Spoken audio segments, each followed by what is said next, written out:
Welcome to E-MTB Review. Today I'm going to review the very important category of radial bicycle tires. Everywhere I look and see the signs of the times. Yeah, it's coming, but they're all in the now.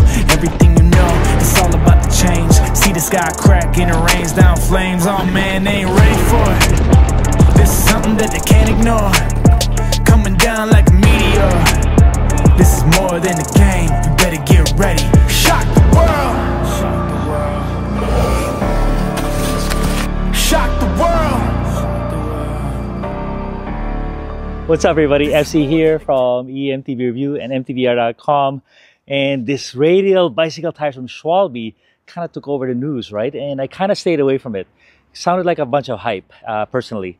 They were either all from the media camp in Germany, or there was always a Schwalbe employee or athlete, talking about the tires. And it's hard to be honest, brutally honest, if the company is right there sponsoring your video and being present in your video and whatnot. So in that sense, I'm pretty happy about my situation. I'm very independent with E-MTB Review on YouTube. So support the channel if you can, subscribe.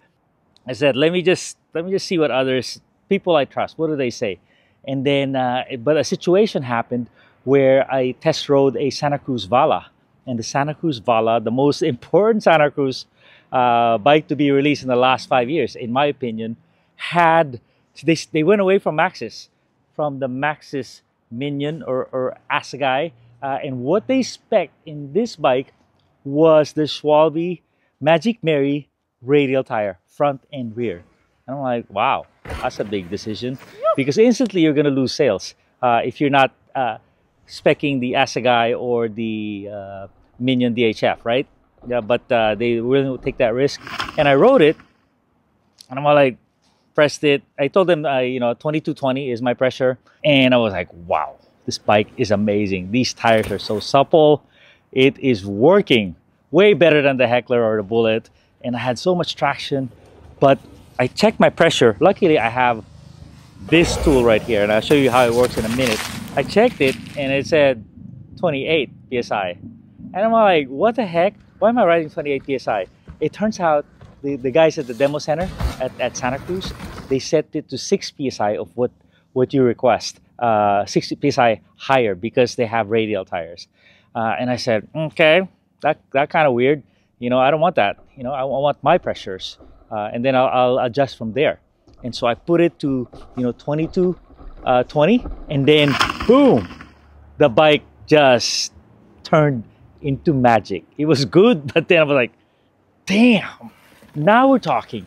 Now we're talking so much comfort, so much traction, braking, climbing, rocky, rooty, a lot of comfort, and it really woke up the bike to me. And it was like from A to A plus is what happened. So I'm like, okay, I gotta get those tires. I gotta use them on the bikes that I have, and really evaluate them. I gotta let my friends try them out, and that's where we are. I'm 3 weeks into this, and we have it on the Shuttle LT and Orbea Wild 2025. We're going to review these bikes, by the way. So this is all about the casing, not the rubber. It's all about the casing. And what it is we are always using bias ply tires. What bias ply tires are is a casing where the casing always has fibers or thread and reinforcement thread. And the thread is aligned at a 45-degree angle from the rim, So if the rim is like this, the thread's like this. So they're always crossing, and that's how they get their strength. A radial casing is the thread is like this, completely horizontal. All passenger tires have radial tires and a radial casing, and so we're gonna go there, because what you get is comfort, what you get is lower temperature, better rolling resistance, better handling, all the good stuff, but we don't use them in bicycles. Now in cars, what they do is, because this gives you strength and reinforcement, because the thread is like this now, it doesn't really have rigidity. So what they put on car tires is they put a belt, a steel belt, layers of a steel belt to give it that rigidity. But in bicycles, they didn't want to put a steel belt. Instead of going 45 degrees, and they didn't want to go like 0 degrees, so they went like something really low. They're kind of secretive about what the angle is, but it's something like between 10 and 20%. So the angle of the thread is like this. So there's still some strength, but it's a lot more compliant. I'm going to start with what you'll experience when you do a radial tire is you press on it.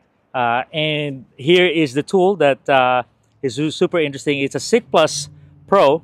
So what is really cool about it is it's for flat tires, right? It's a pump, replaces your mini pump. But something really cool, you can adjust the pressure, the tire pressure. You can read the tire pressure. So this is a Schwalbe Magic Mary. I am going to just put it on, and it says, hey, I'm at 16 PSI right now, and I want them to be at 22 PSI. So that's going to be the base for my comparison. Okay, so now I'm at 22 PSI, and I'll have more on this device later at the end of the video, so not to bore you. So all these tires now are at 22 PSI, okay? And what I have is a little tool here. This is just a hex wrench. So this is a Minion DHF at 22 PSI. And what I'm going to do is I'm going to press on it from the top. So you can press it from the side, but the really revealing is from the top because that's where your suppleness and your traction is. So I'm going to apply the same pressure. And I'm going to give you some close-up of what's happening to the casing. So this is your DHF, okay? And now the tire that I had on the Vala is this one, the Magic Mary with radial casing. I'm gonna press on it. And what you're gonna see is there is a lot more compliance. Not only is the top complying, it's not like too vertical, it's kind of horizontal. It doesn't affect the whole tread, you know. It goes to the side as well. It gets some sidewall compliance as well.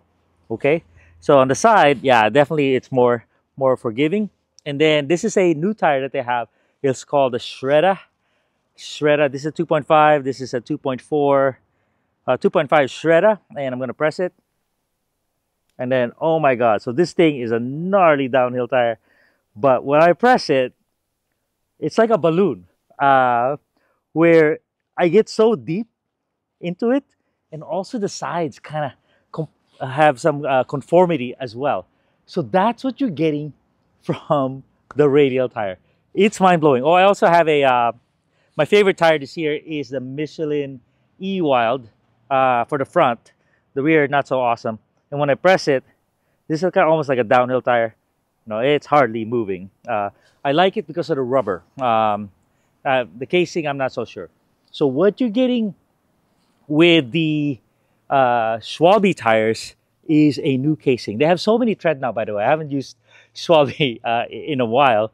And they have so much tread, so much diversity, so many different types of rubber. But now they worked on the casing, which is really cool. And when they launched it, all they had was the Albert. The Albert were like, people were like, whoa, what the heck? So good. But then there was no Albert that's normal standard casing, so it's hard to compare, you know, what you're experiencing in traction and in comfort. But with these things, people are able to compare radial versus non-radial because the Magic Mary is available on both. What you're gonna get is more traction, and it is ridiculous. So because it's conforming so much at the same PSI, what's happening is you get a 30% bigger contact patch than the same exact tire at the same pressure with a different casing, with a standard bias ply casing. So 30% more contact patch because of that compliance. And what's really cool is not only is it just, you know, the whole patch going like this, but also when you hit a rock, it's just that part that's really complying. You know, the whole thing is not depressing. You know, just that part where you're hitting. So it's really kind of holding that thing like a glove. So that's the most important thing, is more traction, and you know, it just sits better. When you talk about, you know, slick rocks, slick roots, you know, off camber, you know, a deflection where you're getting deflected, these things do that less. You know, they just hold a lot more. Okay. So the other thing that I noticed with this is less fatigue. So I've been draining these batteries 1,000 watt hour with the extender. I'm going hard, you know, uphill and downhill, and I'm not even tired. You know, your muscles get tired, but you know, the vibrations that you take on 7,000 feet of aggressive descending is quite a bit. It's going to wear you down. So I'm not feeling that as much. And it's kind of mind-blowing. And what's happening is, how can I describe it to you guys? Basically, if you go from 30 psi to 20 psi, you'll get some of this effect. So hopefully you're as low as possible without rolling over and without getting a lot of pinch flats. So really lower your PSI, but that's the effect. If you go from a air shock to a coil shock, a lot more damping, a lot more suppleness now. That's kind of the effect. And then the other thing is, if you go from these spokes, these are super bladed spokes, sprung very tightly, to this atomic with its fiber spokes, you get some of that damping too. So, but this one, I've never felt something so pronounced that I don't want to ride anything else right now. And what's really cool is I'm comparing these two bikes, right? And one had the Assegai, and this one had the Assegai, and this one had the radial tire. And I said, man, they got to be on the same radial tire because the feel is so different. It even sounds different. It goes, rrr. The rockier the trail, the better the rolling resistance is going to be because it's conforming. Instead of bouncing back and deflecting, it's just conforming. But if you're on a pavement, if you're on the road or something super smooth, that bigger contact patch probably might work to your disadvantage. So I'm not sure how it's going to balance out. But, for mountain biking, I think the rolling resistance is going to be good. I'm going to do some range testing. I just need these Magic Marys in non-radial so I can do apples to apples comparison. Okay. What about downsides? So the downside is it's so supple and conforming that it might feel squishy to you. Like, whoa. And that's why I think some of these early adopters are saying up at 6 psi. When you up at 6 psi, your contact patch is still a little bigger by 10%. But I'm like, but I think from the Santa Cruz perspective, I think they didn't want that drastic difference to be on their demo program. So they said they want to equalize that a little bit, and that's why they're sending out people with 6 psi more. My advice to you guys is ride your normal pressures. First, make sure you determine your pressures for you, and it better start with 20, not 30 or 40. So for me, it's 22, 20. So get your pressures, get the radial tires, and ride at your pressures. And ride it like 3 or 4 times. Don't be futzing around with it mid-ride right away. Just get used to it because this is a different feel. This is 30% more contact patch. That's so much more compliant. It's gonna feel different. You embrace the squirm, I would say, if you are feeling a lot of that squirm. And if you are uncomfortable after like 3 or 4 rides, add a couple PSI to the rear. The rear is where you're gonna feel the squirm because that's where your weight is. The front is just digging in and conforming to the trail and the off camber and those ruts. So maybe up the rear by 2, maybe up it by 1, but don't go 5, 10 psi more just because it's more compliant. And you can't do this anymore when you're testing your tires because they feel so soft. They feel like balloons, believe it or not. So most of what I said is advantage. The disadvantage is the squirm.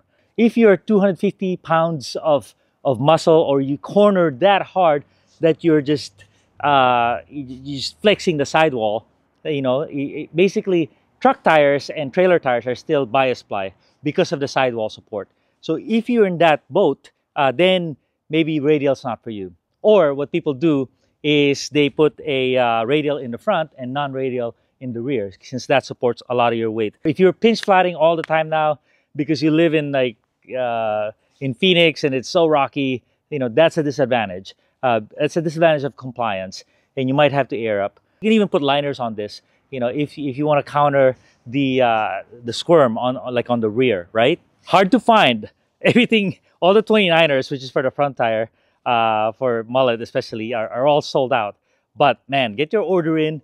You gotta try this stuff. It is just mind-blowing what it's bringing to the table, and I think we're onto something here. All right, before I close, I will show you. I promise you the The pump that I have, this is a Sig Plus Pro. They have 3 models, about $100. I have a coupon code as well, and it will help the channel out. Basically, you set it, you turn it on. At the minimum, it's a tire gauge. When you put it on your tire, it's a gauge. So it's telling you, you're 18 right now. And that's really cool because you never know what your pressure is. And it's always losing air. And then all you got to do is turn it on. And then boom, you can even leave it. And man, you could be doing this. But it does it itself, and it's fast. It went from 18 to 22 like that. So it's great for flat tires, no doubt. It can pump up this tire 4 times to 22 psi. But what it's really good at is setting your pressures at the beginning of every ride. And mid-ride, if you wanna tune, if you wanna play around, then these tools are really cool. They're so good that my crew has been using them for the last 6 months. None have failed.